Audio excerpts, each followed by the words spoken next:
Welcome. I'm Seba from Spring Counselling, Psychotherapy and Tutoring. Today's topic is stress. So, what are the 7 top tips to combat stress? So, number one is schedule your day. So, know what you're going to do and when you're going to do it. And I always think that's good to review. I like to do it weekly. Some people like to wake up in the morning and plan the day out in the morning. Whatever works for you, know what you're going to do and then have that sense of achievement of ticking off the things that you want to do. So I tend to have a list of things that I want to do, and I might schedule those in for certain days to do, and know that one day is definitely a day off. We can give ourselves too much to do, and it's important that we spread that work out and we make sure that we do have days of rest and days for us. I often talk to clients about making sure that you really take time for you, and that you don't make everything about other people. That you schedule in time for, because we do get reward from doing voluntary work and things like this, but we need to make sure that we're making time for us. That's really important. Okay, so that's number one, is schedule your day, and that really alleviates anxiety because you're dealing with those things instead of ignoring them. Eliminate interruptions. So if you've got some things to do, make sure that you're not, and everybody's guilty of it, aren't they? Looking at your phone, looking at Facebook, replying to emails. If you're doing a task, make sure you're focused on that task all the time. So give yourself 20 minutes or whatever it is to complete a task. And make sure you take breaks. And those breaks are not looking at devices again, having a proper break, having a coffee, having a chat to somebody.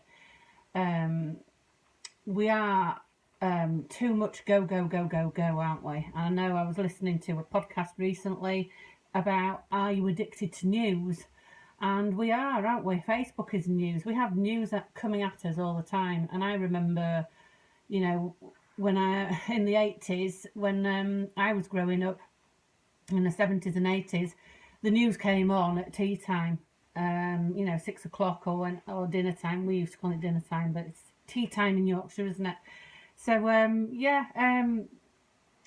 we're now bombarded by it, whereas in the past we had to go and seek it out. We had to stop at 6 o'clock and watch the 6 o'clock news, or we had to buy a paper and take time out to read it. Now it's on our phones, it's there all the time, we're getting alerts.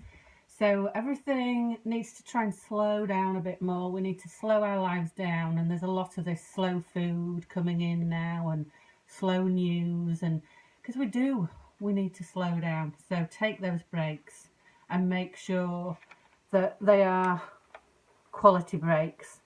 Having friends at work. Now, stress quite often comes from work, and if you feel that you don't have friends at work, we spend a lot of time there. And if you don't feel like you've got connections with people at work, that can be really, really stressful. So again, having friends at work, and cause I know some people are of the mindset, well, I go to work and I don't need friends at work. Work is work. But when you think about it, with a lot of jobs nowadays, it's not 9 till 5, it's quite often a lot longer hours than that. And if you're spending a lot of time there, it's important that you've got people that you connect with and you have fun with. And people have a much stronger connection to a company. 50% feel they have a stronger connection to the company if they've got good friends at work. So it is important as a manager as well to be aware of that. Unplug, so no emails and no work phone, no connecting with devices. And we're all, especially myself as a worker, a self-employed worker, I do tend to leave my phone on because it's important to my work that I do remain connected. But there is a point where a holiday needs to be a holiday and a day off needs to be a day off, and we don't You know, we don't get sucked in. Eat right and sleep right. That's really, really important. Sleep deprivation and bad foods really, really are negative in the way that you are able to deal with issues and the way that you're able to deal with life in general. So if you're eating right and sleeping right, that's going to start putting things back on track in sense of everything being more positive for you. So that's always the first thing I talk to clients about is, you know, what are you eating, what are you drinking, what are you how are you sleeping? Those things all have a big impact. And also physical activities.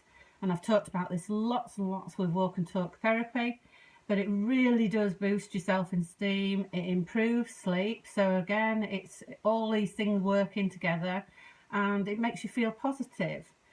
It really does ward off stress and anxiety. So those were the 7 top tips. So if you like what I've had to say, I do deliver training sessions. I organise parental workshops. I am on Monday doing an inset for a school on growth mindset. So any kind of mental health, emotional and behavioural difficulties type topics I can work on. I work privately with one-to-one with children and with adolescents and with adults with various issues from bereavement, anxiety, anger, depression, OCD, PTSD, emotional and behavioural difficulties, as I've mentioned earlier. I specialise in autism and ADHD. So if you want to know more, my number is 07719 751138. My website, if you want to check me out and have a look at what I do, there's testimonials on there, and my website address is www.spring.me.uk, and my email is seba, SEBA, @spring.me.uk. Okay, thanks for listening.